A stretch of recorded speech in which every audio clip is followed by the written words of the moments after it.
I received photos of my wife cheating, and I treated them like data. The message came while I was reviewing quarterly projections. A single vibration on my phone that I almost ignored. Unknown number, 3 images. I opened them without any real emotion because years in private equity had trained me to treat surprises as data, not shocks. The photos showed my wife, Elena, sitting across from another man at a restaurant I recognized instantly. The lighting, the angle, the deliberate closeness. By the third image, her hand was on his knee, her smile relaxed in a way it hadn't been with me in months. What unsettled me wasn't the affair itself.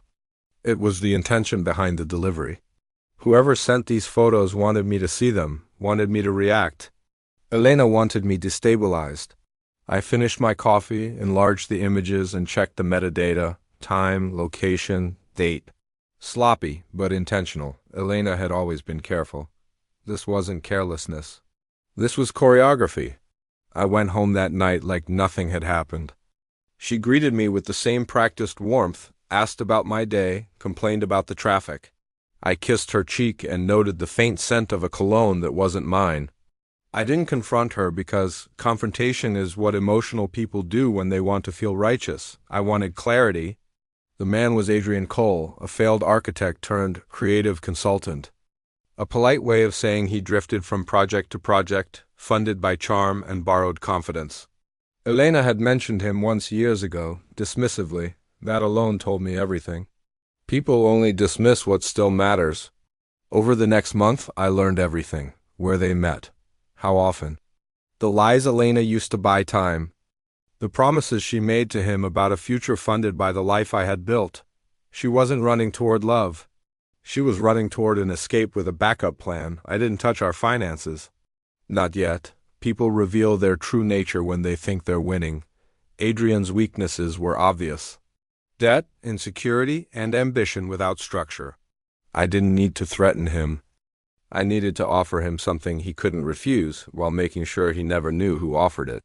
A venture fund contacted him through intermediaries, clean branding, real lawyers. A $3 million creative grant tied to strict compliance terms. Non-disclosure, non-interference. Absolute professional separation from personal entanglements that could compromise brand integrity. Adrian signed within 48 hours. Money doesn't change people, it reveals them. The first thing he did was buy a new car. The second was upgrade his apartment. The third was distance himself from Elena. I watched her unravel slowly. Confusion first, then irritation. Then fear. Her phone stopped lighting up. Her tone at home sharpened. She tested me with arguments, emotional bait, sudden affection. I gave her nothing. When Adrian finally told her he couldn't see her anymore, that the contract wouldn't allow it, I was in my office watching the security feed from our living room. Elena didn't cry. She just froze. That moment, the realization that she had been outplayed without knowing by whom, was the first time I felt something close to satisfaction. 2 weeks later, I filed for divorce. She laughed at first.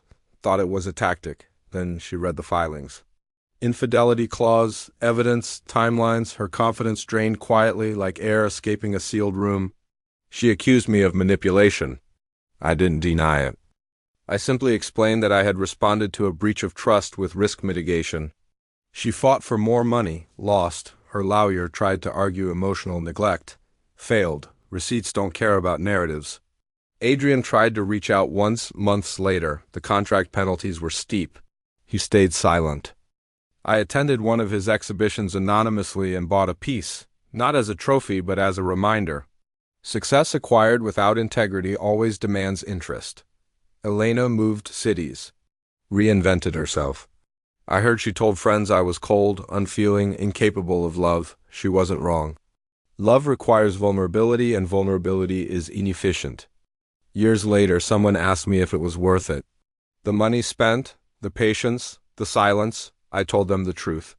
It wasn't revenge. Revenge requires anger. This was correction. Elena wanted chaos. I gave her structure. Adrian wanted rescue. I gave him terms. Everyone got exactly what they earned. At night, when the city quiets and the glass towers reflect nothing but themselves, I sometimes wonder what would have happened if I had reacted the way she expected, rage, pleading, drama, but then I remember that emotional reactions are how people lose leverage. I didn't win because I was cruel. I won because I understood the game before she even realized she was playing one. And that, more than anything, is why she lost. Thanks for watching. If you enjoyed this story, don't forget to like and subscribe for more.